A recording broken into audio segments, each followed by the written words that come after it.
ایک رسول اللہ کو وضو کرا رہا ہے، اس سے بڑی کوئی دنیا میں نسبت ہے؟ اب اگر ہم یہاں یہ کہہ دیں کہ خواجہ معین الدین چشتی رحمۃ اللہ تعالیٰ علیہ سے محبت کرنے والا، ہم برابری نہیں کر رہے ہیں۔ جو لوگ کہتے ہیں خواجہ معین الدین چشتی کو ہر وقت وضو کراتا تھا، ان کے ہر وقت خدمت کرا کرتا تھا، بڑے پیر صاحب کی نیاز کرتا تھا، بڑے پیر صاحب کو وضو کراتا تھا، ڈائریکٹ جنتی، تو یہ بتاؤ یہ حدیث کیا جھوٹی ہے بھائی؟ دنیا میں اللہ کے رسول صلی اللہ تعالیٰ علیہ وسلم سے نہ بڑی کوئی ذات ہے اللہ کے سوا، نہ ان سے زیادہ محبت کرنے کا اللہ نے کسی کو حکم دیا ہے۔ جب ان کی محبت کرنے کے بعد بھی اس کو اتنی بڑی سزا ملی کہ جہنم قبر کے اندر اس کو انگاروں کی چادر اڑائی گئی، تو اللہ کے رسول کیا بتانا چاہ رہے ہیں؟ اللہ کے رسول صلی اللہ تعالیٰ علیہ وسلم یہ بتانا چاہ رہے ہیں امت کو، صحابہ کو، ہم سب کو، کہ اللہ کے سوا کوئی کچھ کرنے والا نہیں ہے۔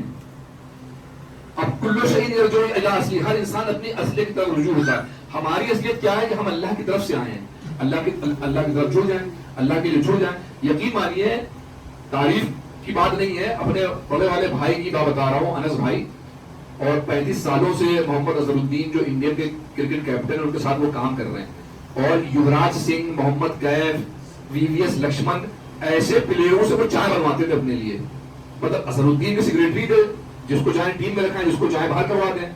لیکن والدہ کے معاملے میں ہم بھی فیل ہیں ان کے سامنے۔ والدہ کے معاملے میں یہ ہے کہ ایک مرتبہ امی نے ان سے یہ کہہ دیا تھا کہ بیٹا تمہارا بھائی انگلینڈ میں پریشان ہے، الجھن میں ہے۔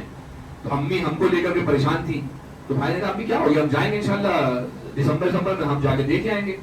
تو امی نے کہا ٹھیک ہے۔ اب امی ہم سے بات کریں، ہم امی کو بتائیں کہ امی تھوڑا سا جاب چلی گئی ہے، یہ ہو گیا ہے، وہ ہو گیا ہے، الجھن ہے ابھی، تو امی بیچاری پریشان ہو جاتی تھی۔ تو ایک دن بھائی نے امی کو روتے ہوئے دیکھا، امی کیا ہو گیا؟ کہہ لیں گے تمہارے بھائی کی جاب چلی گئی ہے اور وہ تھوڑا ٹینشن میں، اسٹریس میں۔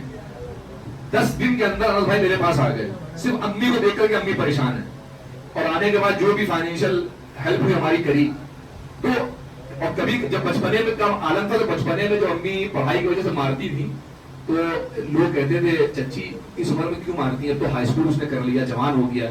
تو بھائی کہتا تھا اپنے دوستوں سے کہ میری امی سے کچھ نہیں کرو، میری امی کا حق ہے میرے اوپر، جو چاہے ہمیں کرے، مار ڈالے، کچھ بھی کرے۔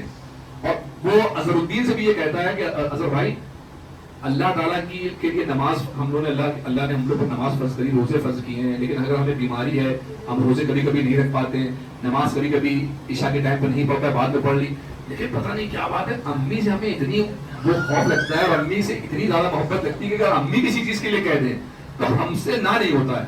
پتہ نہیں اللہ ہمیں اس کے لیے سزا دے کیا دے کہ ہم اللہ سے زیادہ امی سے ڈرتے ہیں، اس کو کہنے کا سینس یہ تھا اتنی محبت کرتے ہیں اپنی ماں سے۔ تو میرے بھائیوں حقیقت پتہ ہے کیا؟ حقیقت یہ ہے کہ آج آپ دیکھیے ہم لوگ دعا کرتے ہیں ربنا آتنا فی الدنیا حسنہ وفی الآخرۃ حسنہ وقنا عذاب النار، اور ہمارے پاس اللہ ہے، ہمارے پاس قرآن ہے، ہمارے پاس رسول اللہ ہے، ہمارے پاس اولیاء کاملین ہیں، ہمارے پاس علماء ربانیین ہیں، اس کے باوجود ہم پریشان کیوں ہیں؟ ہر آدمی ہماری ڈھبلی کیوں بجا رہا ہے؟ وجہ اس کی یہ ہے کہ ہم نے اللہ سے ناطہ جوڑ لیا، ناطہ توڑ لیا ہم نے۔ اگر ہم اللہ تعالیٰ سے جڑ جائیں، خدا کی قسم، ایک بزرگ تھے وہ فرماتے تھے، ہماری ان سے ملاقات ہے، آپ نے سنا ہوگا نام، دیو شریف میں حاجی وارث علی شاہ صاحب رحمۃ اللہ علیہ درگاہ ہے، انہیں کے پاس میں ایک بزرگ تھے سید سلطان محمد عارف علی شاہ صاحب رحمۃ اللہ علیہ، ان سے گفتگو ہو رہی تھی، تو کچھ لوگوں نے کہا کہ بھیا یہ بتائیے آج امت پریشان کیوں ہے؟ تو کہنے لگے کون پریشان ہے؟ کہنے مسلمان، کہنے لا حول ولا قوت، مسلمان ہو پریشان؟ مسلمان تو پریشان ہو ہی نہیں سکتا، کیونکہ ہم لوگ تو مایوسی کو بھی کفر سمجھتے ہیں۔ تو فرمایا کہ بھیا پھر یہ بتائیے مسلمان اتنے مارے کیوں جا رہے ہیں؟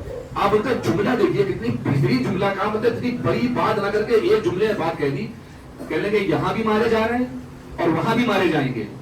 تو مولانا صاحب جو تھے وہ پریشان ہو گئے، کہنے بھیا اس جملے سے کیا مراد ہے آپ کی؟ یہاں بھی مارے جا رہے ہیں وہاں بھی مارے جائیں گے۔